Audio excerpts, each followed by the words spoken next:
کبھی شاباش ہی نہیں دیتے. میں نے ایک دوست سے کہا یار اپنے بچوں کو کبھی شاباش بھی دیا کر. کہ کس گل شاباش دے سارا دن ستے رہتے شاباش دے فلموں میں شاباش دے گانے سنتے شاباش دے. میں کہ یہ تو برائیاں ہو گئیں, کوئی اچھائیاں بھی دیکھ. اچھائیاں بھی ہوں گی چونکہ ہر انسان کے اندر نیگیٹو تار بھی ہے, پازیٹیو تار بھی ہے. تو ان کی اچھائیوں کو واہ کرو, وہ برائیاں خود چھوڑتے چلے جائیں گے. ہر وقت ٹوکا ٹاکی, ہر وقت ٹوکا ٹاکی, یہ کیوں نہیں کیا, یہ کیوں نہیں کیا, یہ کرنا تھا. اور ایک یہ پڑھائیوں نے تباہ کر دیا ہماری نسل کو, ہماری اولاد کو. 3 سال کا بچہ جسے ماں کی گود کی ضرورت ہوتی ہے, وہ ظالم ماں ہے جو 3 سال کے بچے کو اسکول کے حوالے کر دیتی. تیسرا جس سے روزہ برباد ہوتا ہے, جو رشتہ داروں سے لڑتا ہے. خون کے ماں کے رشتے, باپ کا رشتہ, چچا باپ کا رشتہ, باپ کی طرف سے جو بھی رشتے آ رہے ہیں باپ کی طرف سے, ان سے لڑائی جھگڑے. ماں کی طرف سے رشتہ, خالہ, نانی, نانا, ماموں. باپ کا رشتہ, پھوپھی, پھوپھا, خالہ, خالو, جو ان سے سینگ پھنساتا رہتا ہے, لڑتا رہتا ہے, اس کا روزہ بھی اٹک جاتا ہے, اوپر نہیں آتا ہے. تو بھائی اگر کوئی ایسا لڑائی پڑائی کا چکر ہے, اس سے بھی توبہ کرو, اپنے روزے کو بچاؤ. چوتھا, جو کسی کے لیے دل میں نفرت پالتا ہے, دل میں بغض پالتا ہے, دل میں کینہ پالتا ہے, اس کا روزہ بھی اٹک جاتا ہے.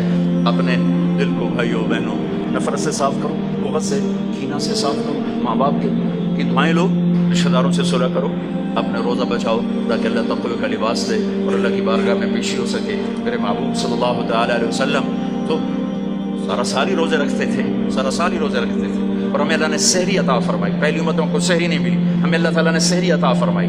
ہمیں بھی 24 گھنٹے کا روزہ ملا. افطاری کر کے آنکھ لگی, روزہ شروع ہو گیا, روزہ شروع ہو گیا, جو پہلا ہوتا تھا. تو ہمارا بھی ایسے ہی ہوا.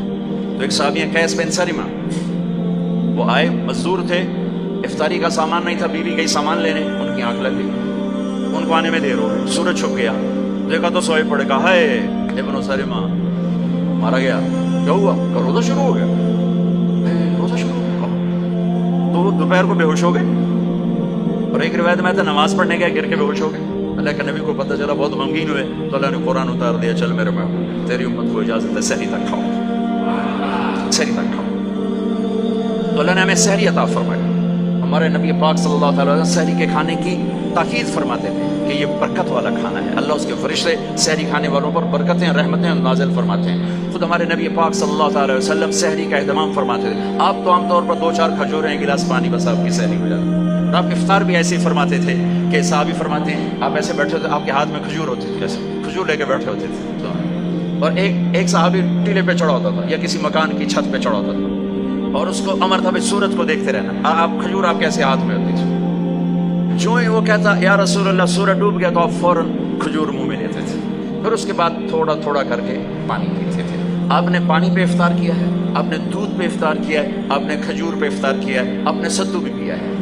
اور سحری میں آپ نے روٹی بھی کھائی ہے, کھجور بھی کھائی ہے, دودھ بھی پیا ہے, زیتون کے ساتھ بھی لیا ہے, زیتون اور روٹی کے ساتھ آپ نے افطاری بھی فرمائی. افطاری کی دعوت میں بھی شرکت فرمائی ہے. سعد بن معاذ نے افطاری کی دعوت کی, صحابہ کی, آپ تشریف لے گئے. افطاری کرانا میرے نبی کی سنت طریقہ چلا رہا ہے. سعد بن عبادہ نے افطاری کی, تو آپ اس میں تشریف لے گئے, تو وہاں زیتون, جو کی تازہ روٹی اور زیتون کے ساتھ آپ نے کھانا نوش فرمایا. ایک عجب واقعہ بھی ہوا وہاں. تو یہ ٹائم تو تھا نہیں کہ بھائی ٹائم ہو گیا ہے, تو وہ سورج کو دیکھتے تھے, اور جب بادل ہوتے تھے تو اندازہ کرتے تھے. تو میرے نبی کی موجودگی میں ہوا کہ سب نے خیال کیا سورج غروب ہو گیا, سب نے کھا لیا. تو ایک دم بادل ہٹے تو سورج کھڑا ہوا تھا. تو پھر سب نے اس روزے کی شوال میں جا کر قضا کی. پورے مدینے سے یہ کام ہوا کہ وہ سورج کی موجودگی میں روزہ کھول لیا. جب بادل ہٹے تو پتہ چلا سورج تو بھی کھڑا ہوا ہے. اب ہفتے کو جاتے تھے قبا, ہر ہفتے کو اشراق وہاں پڑھتے تھے. لیکن رمضان میں 17 رمضان, پتہ نہیں کیا وجہ ہے, اس میں کیا حکمت ہے, 17 رمضان آپ قبا تشریف لے جاتے تھے اور وہاں مسجد میں قیام فرماتے تھے تھوڑی دیر کے لیے, اور پھر وہاں سے آپ واپس تشریف لاتے تھے. اور آخری اشراف اعتکاف, ایک پورا مہینہ اعتکاف کیا, پھر اس کے بعد 10 دن اعتکاف کیا. اور جس رمضان کے بعد آپ اللہ کے پاس گئے, اس سال آپ نے 20 دن اعتکاف, 20 دن. ایک دفعہ اعتکاف آپ نے اٹھا دیا. ایسے ہوا کہ آپ نے اعتکاف میں بیٹھے تو حضرت صفیہ رضی اللہ عنہ نے آپ سے اجازت مانگی کہ میں بھی آپ کے ساتھ بیٹھ جاؤں گا. بیٹھ جاؤں. انہوں نے بھی, آپ کے لیے خیمہ لگتا تھا, چھوٹا سا خیمہ تھا, اس میں چارپائی ہوتی تھی, اس پر بستر ہوتا تھا, اور کبھی آپ مغرب عشاء کے درمیان نہاتے بھی تھے، چونکہ گرمیوں کا رمضان پایا نا، سارا آپ نے گرمیوں کا رمضان پایا، تو آپ اپنے اوپر پانی ڈلواتے تھے، اور کبھی یوں لیٹ جاتے اور سر آپ کا کھڑکی میں چلا جاتا، اور عائشہ رضی اللہ تعالیٰ عنہا آپ کا سر دھو کے کنگھی فرماتی، تیل لگاتی کنگھی فرماتی۔ آپ پیشاب استنجے کے لیے گھر تشریف جاتے، لیکن سحری اور افطاری اعتکاف کی حالت میں آپ نے گھر نہیں کی بلکہ مسجد میں آ کے نوش فرماتے تھے۔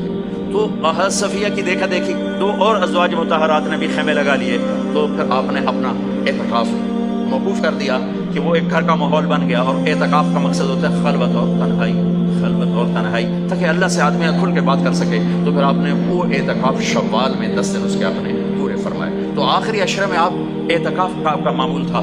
اور ایک چیز آپ نے ہمیں دی، تراویح کی نماز، 3 دن آپ نے نماز پڑھائی، اور چوتھے دن مسجد بھر گئی، باہر بھی جگہ نہ ملی، تو آپ آئے ہی نہیں، سحری تک لوگ بیٹھے رہے۔ تو آپ سحری کے قریب آئے تو آپ نے فرمایا میں دیکھ رہا تھا تم سارے آئے ہوئے تھے، لیکن میں اس لیے نہیں آیا کہ مجھے ڈر لگا کہیں تمہارے اوپر یہ نماز فرض نہ ہو جائے، تکلیف سے بچانے کے لیے آنے۔ تو پھر اللہ کے نبی کے دور میں صحابہ 5-5 6-6 کی ٹولیاں بنا کر قرآن سنتے تھے، اور کوئی یہاں کوئی یہاں کوئی یہاں، اور رکعت متعین نہیں تھی، کوئی 10 پڑھ رہا ہے، کوئی 8 پڑھ رہا ہے، کوئی 12 پڑھ رہا ہے، کوئی 20 پڑھ رہا ہے۔ صدیقی دور میں بھی ایسے ہی تھا کہ سارے مختلف ایسے پڑھتے تھے۔ تو عمر رضی اللہ تعالیٰ عنہ نے اپنے دور میں پھر کہا ان سب کو میں جمع کروں گا، سب کو جمع کر کے، اور ابی بن کعب رضی اللہ تعالیٰ عنہ کو امام بنایا، اور آپ نے 20 تراویح باقاعدہ قرآن کے پورے ختم کے ساتھ اس کو آپ نے شروع فرمایا۔ اور ادھر عبداللہ بن صائب رضی اللہ تعالیٰ عنہ کو خواتین کا امام مقرر فرمایا کہ وہ ان کو تراویح پڑھائیں اور اس میں قرآن سنائیں۔ یہ جو حرم شریف میں دعا ہوتی ہے ختم قرآن کی، آخری رکعت میں قل اعوذ برب الناس، یہ دعا حضرت عثمان نے شروع کروائی کہ جب قرآن ختم ہو رہا تھا اور آخری 2 رکعت رہ گئیں، تو آپ نے حافظ سے کہا جب قرآن ختم کرو تو دعا کرنا۔ انہوں نے کہا جی کیا دعا کروں؟ کہ جو تیرے دل میں آیا کرنا۔ تو یہ حضرت عثمان رضی اللہ تعالیٰ عنہ کی سنت ہے کہ پھر انہوں نے یہ دعا منگوانا شروع فرمائی، اور اس وجہ سے اب تک یہ امت کا معمول چلا آ رہا ہے۔ اچھا، یہ جو ہم 2-4 تراویح کے بعد بیٹھتے ہیں اور ایک چھوٹی سی دعا پڑھتے ہیں اور پھر کھڑے ہو جاتے ہیں، یہ ترویح ہوتا ہے تھوڑی دیر آرام کرنا، ترویح تھوڑی دیر آرام کرنے کو کہتے ہیں ترویح، ٹھیک ہے؟ اور اس کی جمع تراویح۔ مکے والے کیا کرتے تھے؟ 4 تراویح پڑھنے کے بعد 1 طواف کرتے تھے، پھر 4 رکعت پڑھتے تھے، پھر 1 طواف کرتے تھے۔ انہوں نے تو ساری رات لگ جاتی ہے، تو جا کے سحری میں مشکل سے جا کے ان کی تراویح ختم ہوتی تھی۔ جب مدینے والوں نے دیکھا یہ تو طواف کرتے ہیں، تراویح پڑھتے ہیں، ساڑھے بولتا بیت اللہ ہے نہیں، آپا کی کریے، انہوں نے 20 کی 40 کر دی، وہ کبھی 40 رکعت پڑھتے تھے۔ پڑھانے میں کوئی منع کوئی نہیں، چونکہ صلاۃ اللیل مثنی مثنی، تو وہ ان کے مقابلے میں 40 رکعت پڑھتے تھے۔ حافظ عطیہ صارم رحمۃ اللہ علیہ تھے، مسجد نبوی کے بہت بڑے عالم اور بڑے، ان کا حلقہ تھا، میں ان کے درس سے بڑا فائدہ اٹھایا، ان کے درس سے میں نے بہت فائدہ اٹھایا۔ میں جب حج پہ جاتا لمبا عرصہ ٹھہرنا ہوتا تھا تو میں ان کے مغرب سے عشاء روزانہ بیٹھتا تھا، اور وہ بندہ علم کا ایک بحر ذخار تھا، ان کے درجے بولا میں ملا بھی ہوں، تو انہوں نے ایک رسالہ لکھا ہے تراویح پر، کاش اس کا اردو ترجمہ ہوتا تو میں آپ کو کہتا اسے پڑھو۔ تو اللہ نے ہمیں ایک تراویح کی نماز عطا فرمائی، جس کے ہر سجدے پر حدیث میں آتا ہے 1500 نیکی لکھی جاتی۔ ایک سجدہ کتنے؟ اور ہر سجدے پر ایک گھر بنتا ہے، کس چیز کا؟ سرخ یاقوت۔ کتنا بڑا ہوتا ہے؟ 60,000 سونے چاندی کے دروازے ہوتے ہیں۔ ہر سجدے پر کیا ملتا ہے؟ ایک درخت جس کے نیچے 100 سال عربی گھوڑا دوڑ سکتا ہے۔ پھر تراویح اور روزے کے بدلے کیا ملتا ہے؟ اللہ آخری رات کہتا ہے میرے بندے بندی ہو، دن کا روزہ رات کی تراویح میں نے دیکھا، میں نے قبول کیا، جاؤ معاف کر دیا، جاؤ معاف کر دیا۔ ایک سحری میں اللہ کے نبی کے سامنے بکرے کی سری پیش کی گئی، آپ کے گھر میں تو نہیں پکتی، کہیں سے پک کر آئی، تو آپ کھا رہے تھے، تو حضرت علی بھی آپ کے ساتھ تھے، تو ارباز بن ساریہ اوپر سے آ گیا، آپ نے کہا آؤ برکت کا کھانا ہمارے ساتھ کھاؤ، وہ بھی بیٹھ گئے، جنہوں کھا رہے۔ بلال آئے، یا رسول اللہ نماز ٹائم ختم، اور یہ کہہ کے باہر چلے گئے۔ اذان دینے سے پہلے پھر دیکھنے آئے کہ چھوڑ دیا کھانا تو اذان دو، آئے تو آپ ابھی کھا رہے تھے، کہا یا رسول اللہ واللہ لقد اصبحت، اللہ کی قسم ٹائم ختم ہو گیا، یعنی صبح ہو گئی۔ تو آپ نے تیرا بلا ہو جائے، ارے بلال صبح نہیں ہوئی تھی، تیری قسم کی وجہ سے اللہ نے اسے پہلے نکال دیا کہ تیری قسم جھوٹی نہ پڑ جائے، تیری قسم پر اللہ نے اسے پہلے نکال دیا۔ اور اس پر حضرت علی نے بعد میں فرمایا اگر بلال قسم نہ اٹھاتے تو جب تک میرے نبی کھاتے رہتے صبح نہیں ہونی تھی۔ عبید رضی اللہ تعالیٰ عنہ لیگ بنا رہے تھے، لیگ، تو میرے نبی کو دستی کا گوشت بڑا پسند تھا، تو آپ نے کہا عبید ناولنی الذراع، مجھے دستی تو پکڑانا، تو انہیں ایسے نکال کے دے دی، تو آپ نے اس کو یوں پکڑا ہڈی کے دونوں کناروں سے ایسے اور دانتوں سے کاٹ کاٹ کے کھایا اور پھینک دیا۔ عبید ناولنی الذراع، دستی پکڑانا، انہوں نے پھر نکال کے دے دی، آپ نے پھر یوں پکڑا اور دو بکرے کی دو ہی ہوتی، آپ نے کہا ناولنی الذراع، عبید مجھے دستی پکڑانا، وہ کچے نکلے، یا رسول اللہ بکری کی تو دو ہی ہوتی۔ آپ نے کہا ارے عبید اگر تو ہاتھ ڈال دیتا تو جب تک میں کہتا رہتا مجھے اللہ دستیاں نکال کے کھلاتا رہا۔ تو بھائیو، اللہ نے ہمیں بہت خوبصورت مہینہ دیا ہے، اب اس کی رحمتوں کا مہینہ ہے، جہنم کے دروازے بند ہیں، جنت کے دروازے کھلے ہوئے ہیں، اور اللہ کی معافی کے اعلان ہو رہے ہیں۔ آپس کی لڑائیاں معاف کرو، جھگڑے معاف کرو، جس سے بھی ہو، بیوی سے لڑائی ہے، بیوی کی خامن سے لڑائی ہے، ماں باپ کی بچوں سے، بچوں کی ماں باپ سے، بھائی بھائی سے، پارٹنر سے، دوست سے، اللہ کے واسطے دفن کر دو، دفن کر اپنے ملک کو پاک کر دو لڑائیوں سے، فرقہ واریت سے۔ اس رمضان میں فرقہ واریت کو دفن کر دو۔ یہ آگ جو بھڑکی ہے، مجھے پتہ ہے میں کہاں بجھا سکتا ہوں، لیکن میں وہ ابراہیم علیہ السلام کی آگ میں کبوتر نے 2 چونچ پانی ڈالا تھا، بس میں وہ کبوتر بننے کی کوشش کر رہا ہوں کہ بجھے نہ بجھے میں اللہ کو کہہ تو سکوں گا یا اللہ میں نے تو پانی ڈالنے کی کوشش کی تھی، لیکن بھڑکانے والے زیادہ ہیں، بجھانے والے تھوڑے ہیں۔